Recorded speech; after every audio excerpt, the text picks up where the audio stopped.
Hello student, स्वागत है आपका एग्जाम वाइब के ऑनलाइन प्लेटफॉर्म पे। मेरा नाम है ट्विंकल मालवीय और जैसा कि आपको पता है कि हम लास्ट क्लास में मिट्टियों वाला चैप्टर शुरू कर चुके थे। आज इसका सेकंड पार्ट है और आज ये मिट्टियों वाला चैप्टर कंप्लीट हो जाएगा। ठीक है स्टूडेंट्स, मैं खुद चाह रही हूँ कि आपकी वीडियो ज़्यादा लंबी ना हो, जिससे आपको देखने में और नोट करने में आसानी हो। ठीक है, तो आज जो हमारी बाकी की बची हुई मिट्टियाँ थी उनको कंप्लीट करेंगे। मैंने आपको मिट्टी के जो हमारी लास्ट क्लास थी उसमें मैंने आपको मिट्टी के बारे में एक परिचय बताया था कि मिट्टी क्या होती है। ठीक है, भूपर पट्टी की वह ऊपरी परत जो किसी बीज या पादप को उगने में क्या करती है, बीज या पादप को उगाने की जिसमें क्षमता होती है, वो क्या कहलाती है, मृदा कहलाती है। ठीक है, हमने मृदा के प्रकार देखे थे कि भाई भारत में कितने 8 प्रकार की मृदा पाई जाती है और मध्य प्रदेश में कितने प्रकार की मृदा पाई जाती है, 5 प्रकार के। उनमें से भी हम जलोढ़ मिट्टी और काली मिट्टी, ये दोनों को हम कवर कर चुके थे। आज जो हम पढ़ रहे हैं अभी लाल पीली मिट्टी, हमें आज 3 मिट्टियों को कवर करना है, लाल पीली मिट्टी, मिश्रित मिट्टी और लेटेराइट मिट्टी। ठीक है, तो सबसे पहले आज हम देखने वाले हैं वो है लाल पीली मिट्टी।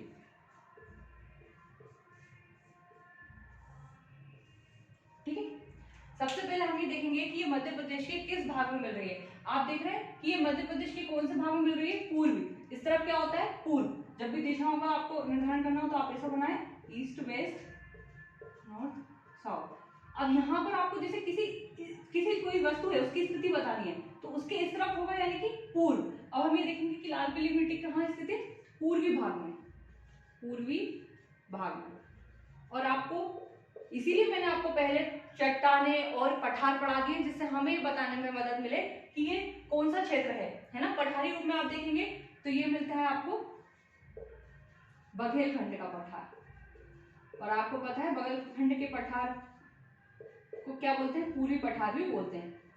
तो बघेलखंड के पठार में हमें ये देखने को मिलती है। यदि आप जिलों की बात करें तो मंडला, शहडोल, मंडला, शहडोल और सीधी।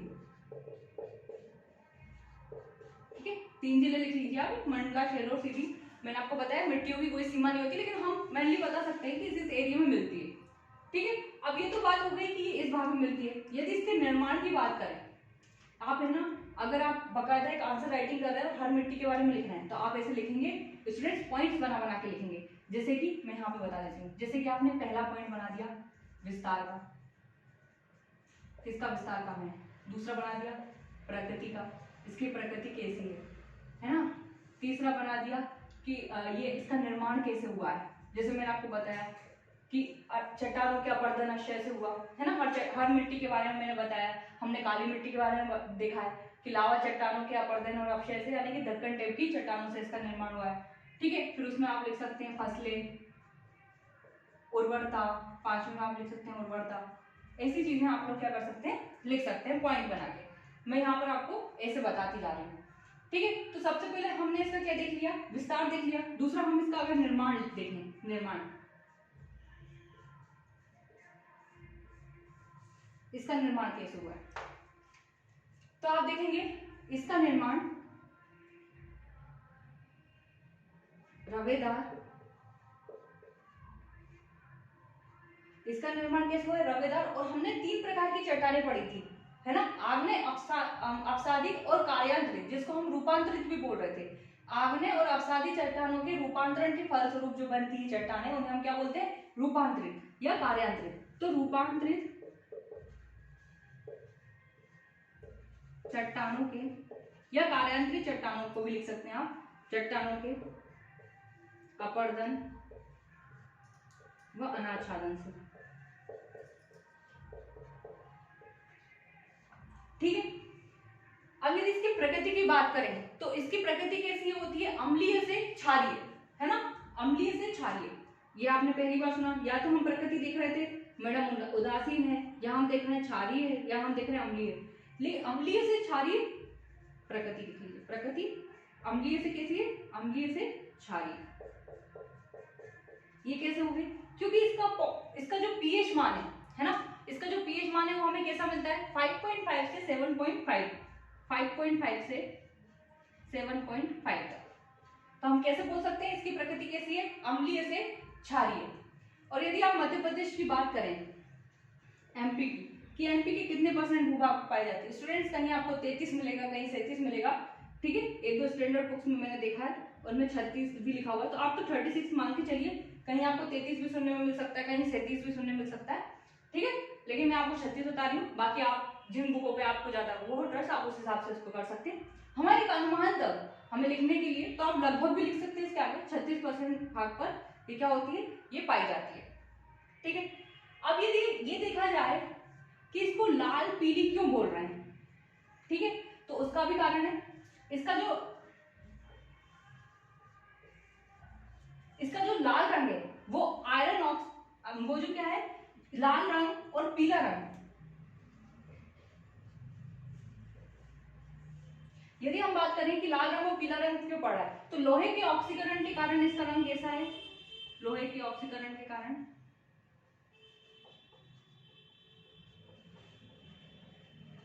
इसका रंग कैसा है, लाल है। और फेरिक ऑक्साइड के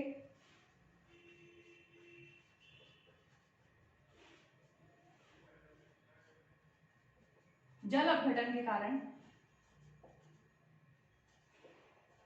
इसका रंग कैसा हो जाता है, पीला। इसलिए हमें किस रूप में दिखती है, लाल पीली रूप में दिखती है, इसलिए हम इसे क्या बोलते हैं, लाल पीली मिट्टी बोलते हैं, ठीक है।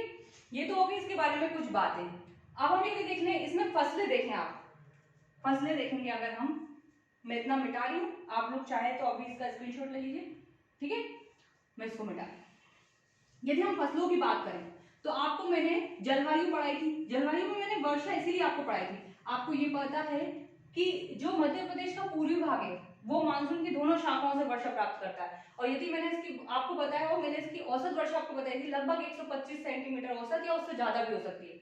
यानी कि पूर्वी भाग में वर्षा कैसी थी, पूर्वी भाग में वर्षा ज्यादा थी, ठीक है। ये मैं ऊपर तीर का निशान लगाती हूँ, इसका मतलब है ज्यादा थी। और ये चीज किसके लिए उपयुक्त है, ये चीज, ये जो वर्षा है वो किसके लिए उपयुक्त है, धान की खेती के लिए, धान। तो यहाँ पर चावल क्या मिलता है, बहुतायत होता है, चावल की, धान की खेती के लिए उपयुक्त है।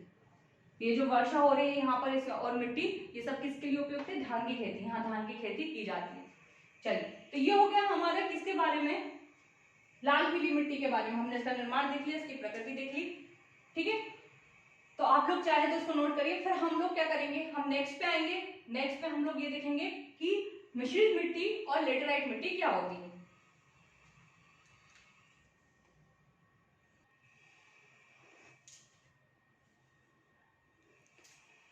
चलिए, तो मुझे अभी देखने में आया कि आप लोगों को ढंग से दिखा नहीं है, ठीक है। तो अभी आपको दिख रहा होगा लाल रंग क्यों हुआ, लोहे के ऑक्सीकरण के कारण। और पीला रंग को क्यों दिख रहा है, पीला रंग दिख रहा है हमें फेरिक ऑक्साइड के जल अपघटन के कारण। यहाँ पर लिखा था इसकी प्रकृति अम्लीय से क्षारीय होती है, ठीक है, अम्लीय से क्षारीय।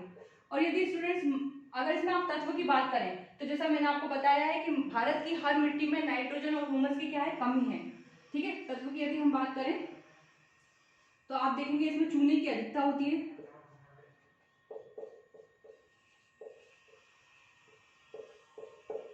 तथा नाइट्रोजन व ह्यूमस की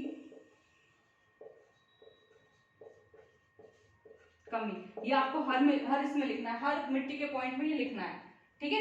चलिए, तो अब हम नेक्स्ट पढ़ने वाले हैं कौन सा, मिश्रित या और लेटेराइट मिट्टी के बारे में।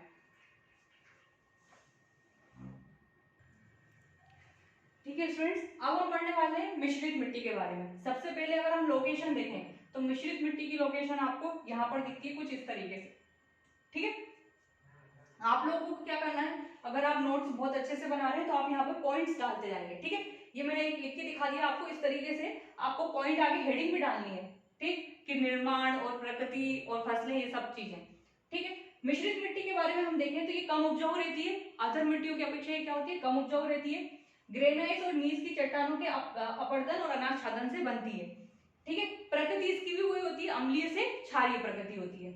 अब मिश्रित मिट्टी है, यानी कि पहली बात तो ये जो प्रकार है ना मध्य प्रदेश में मिश्रित मिट्टी का, ये भारत में नहीं मिलता। भारत के जो 8 प्रकार हम देखते हैं ना, उनमें मिश्रित मिट्टी का नहीं दिखता, ये हमें मध्य प्रदेश में, ठीक है। और यदि हम इसमें देखें तो मिश्रित क्यों कह रहे हैं, इसमें जलोढ़, लाल पीली और काली, ये मिट्टियों का मिक्स होती है ना, इसलिए इसको क्या बोलते हैं, मिश्रित मिट्टी बोला जाता है। बुंदेलखंड, अब आप ये एरिया देख रहे हैं, ठीक है। मुझे ऐसा लग रहा है अगर आपने पहली की क्लासेस अच्छे से ली है तो आपको बिल्कुल ही दिक्कत नहीं होगी मिश्रित मिट्टी के बारे में पॉइंट्स बनाने में। आप लिख सकते हैं बुंदेलखंड और विंध्य का प्रदेश थोड़ा सा, ठीक है। विंध्य क्षेत्र और बुंदेलखंड क्षेत्र में क्या होती है, ये मिट्टी पाई जाती है, ठीक। अगर जिले बताने हो तो यहां से आप बता सकते हैं निवाड़ी, टीकमगढ़, सतना, पन्ना, रीवा, अब तो मऊगंज भी बन गया है, सीधी, थोड़ा बहुत सिंगरौली, ठीक है। तो ये आप बता सकते हैं जिले, इसलिए जिले मैंने नहीं लिखे। मोटे अनाज ज्वार, बाजरा, मक्का, ठीक है। रेत बालू की प्रधानता और वही नाइट्रोजन, ह्यूमस,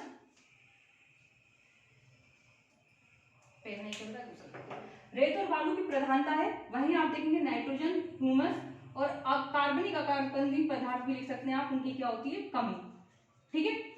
तो ये है हमारी क्या, मिश्रित मिट्टी के बारे में। एक बार और हम देखते हैं कि ये कौन से क्षेत्र में मिल रही है हमको, बुंदेलखंड और आप देखेंगे विंध्य प्रदेश वाले क्षेत्र में, ठीक है। कम उपजाऊ है, ग्रेनाइट नीस की चट्टानों के अपरदन और लक्षण से बनी है, अम्लीय से क्षारीय इसकी प्रकृति है। 3 तरह की मिट्टियों का ये एक तरह से क्या है, कॉम्बिनेशन एक तरह से, है ना। बुंदेलखंड और विंध्य क्षेत्र में मिलती है मोटे अनाज ज्वार, बाजरा, मक्का। हम कुछ प्रमुख फसलों के बारे में बता रहे हैं स्टूडेंट्स, ऐसा नहीं है कि सिर्फ यही होती है, कुछ मात्रा में आपको गेहूं भी दिख सकता है, अदर फसलें भी दिख सकती हैं, लेकिन मोटे तौर पे जो फसलें ज्यादा देखने को मिलती है यूजुअली इन मिट्टियों में, तो वो कौन सी है, ज्वार, बाजरा, मक्का, ठीक है। एक तो मिट्टी और उसमें पाए गए पोषक तत्व, और दूसरा उस क्षेत्र में पानी कितना है, इसके आधार पर होता है स्टूडेंट्स फसल कैसी उग सकती है, कौन सी फसल उग सकती है, ठीक है। जैसे कि वर्षा बहुत अच्छी है तो हम कह रहे हैं धान की खेती होगी, ठीक है। चलिए, तो आप इसका स्क्रीनशॉट लीजिए, फिर हम हमारी लास्ट जो बची हुई है लेटेराइट मिट्टी उसके बारे में जानकारी लेंगे।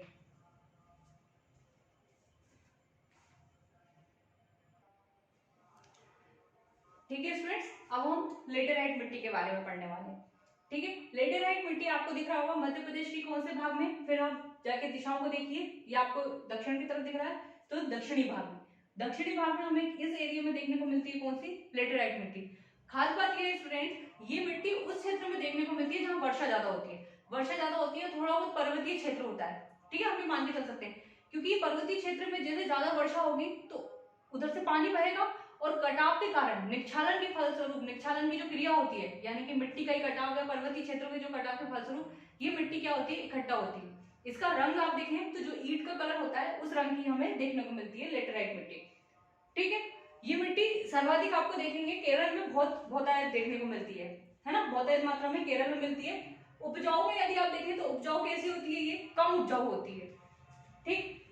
तो पढ़ते हैं लेटेराइट मिट्टी क्या होती है, कम उपजाऊ होती है, सर्वाधिक वर्षा के कारण जो पर्वतीय क्षेत्रों में निक्षालन की क्रिया के फलस्वरूप, ठीक है। तो मिट्टी का क्या होता है, कट कट कर बहकर ये जमा हो जाती है। सर्वाधिक आप देखें तो केरल में ईंट के रंग के जैसे इसका कलर होता है। दक्षिणी भाग अब आप देखेंगे इस एरिया में आपको बालाघाट, सिवनी, छिंदवाड़ा ये जिले दिखेंगे, आंशिक पूर्णतः आप ऐसे लिख सकते हैं। फसलें इस मिट्टी की जो प्रमुख फसलें स्टूडेंट्स, बागवानी फसलें जहां पर ज्यादा मिलेगी, जैसे कि आप देखेंगे चाय, कॉफी, मसाले, ये इस तरीके की फसलें यहाँ पर ली जा सकती हैं। सिलिका और आयरन यहाँ पर प्रधानता होती है इस मिट्टी में, बाकी सारे पोषक तत्वों की कमी होती है, क्योंकि हम क्या बोल रहे हैं कि ये मिट्टी कैसी है, ये मिट्टी क्या हो रही है, कम उर्वरक है, कम उपजाऊ है, इसलिए इसमें सारे पोषक तत्वों की क्या है, कमी है। और यदि स्थानीय स्तर पे देखें तो स्थानीय स्तर पे इसे क्या कहा जाता है, भाटा कहा जाता है, क्या कहा जाता है, भाटा, ठीक है। तो आप लोग इसका एक स्क्रीनशॉट लीजिए, उसके बाद हम क्या करेंगे, हम थोड़ी सी बातचीत करेंगे मृदा अपरदन के बारे में और ये क्लास को यहीं एंड करेंगे, ठीक है।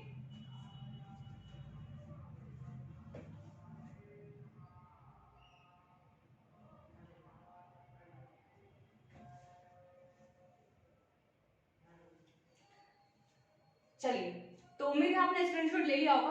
अब स्टूडेंट्स एक टॉपिक रहता है मृदा अपरदन का, ठीक है। तो फिर मैं आप बोलूंगी, आप लोग चाहें तो उसको लिख सकते हैं, या फिर आप क्या करेंगे, या फिर आप सिर्फ सुन लें तो नहीं है, लेकिन जिन लोगों को लिखना है, नोट्स अच्छे से प्रिपेयर करना है, तो वो लोग मृदा अपरदन के बारे में अच्छे से लिखें। और हम इसे भारत के भूगोल में भी इसे बहुत डीप पढ़ते हैं, ठीक है। तो आप चाहें तो इसमें यहाँ पर एक टॉपिक बना के लिख सकते हैं, मृदा अपरदन।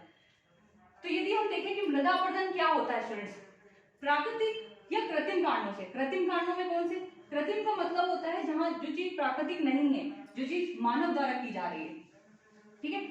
प्राकृतिक या कृत्रिम कारणों से मिट्टी का कट कट कर एक स्थान से बह जाना, वो हम उसे क्या कहते हैं, मृदा अपरदन कहते हैं। एक स्थान से बहकर दूसरे स्थान पे चले जाने का कहलाती है मृदा अपरदन। जैसे आप देखेंगे कि बहुत से कारण होते हैं, प्राकृतिक कारण में आप देखेंगे बाढ़ आती है, यानी कि वायु द्वारा, जल द्वारा, ठीक है, ऐसे आप बहुत से प्राकृतिक कारण देख सकते हैं। और यदि आप मानवीय कारणों की बात करें तो मानवीय कारणों में आप देखेंगे जैसे वनों की कटाई द्वारा, है ना, अनियंत्रित कृषि फसलों द्वारा, अत्यधिक पशुचारण द्वारा, तो ऐसे बहुत से क्रियाकलाप होते हैं जिसके कारण क्या होते हैं, चाहे वो मानवीय क्रियाकलाप हो सकते हैं या प्राकृतिक क्रियाकलाप हो सकते हैं, उसके कारण क्या होते हैं, मृदा का अपरदन होता है। स्टूडेंट्स, इस मृदा के अपरदन के कारण मिट्टी के पोषक तत्वों में क्या होती है, कमी हो जाती है, मिट्टी बहने लगती है, यानी कि मिट्टी की ऊपरी परत क्या होती है, बह जाती है।